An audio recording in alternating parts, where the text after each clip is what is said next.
నమస్తే. కంట్రీ న్యూస్కు స్వాగతం. బాటిళ్లతో టైం బాంబులు ఆర్డర్ చేసిన మహిళ అరెస్ట్.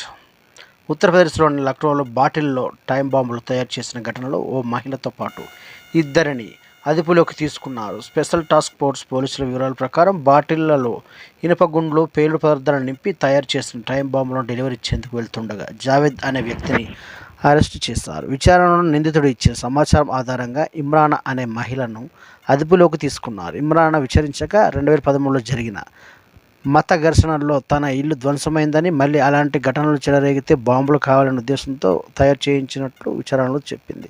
గతంలోనే ఇలాంటి బాంబులను తన ఇంట్లో ఉంచానని, తర్వాత వాటిని ఇతరులకు అందజేసినట్లు ఇమ్రానా అంగీకరించింది. కేసులో పలు సెక్షన్ల కింద కేసు నమోదు చేసి అరెస్ట్ చేశారు. బాంబు డిస్పోజల్ స్క్వాడ్ ద్వారా ఆ బాంబులను న్యాజుపురా అటవీ ప్రాంతంలో నిర్వీర్యం చేశారు.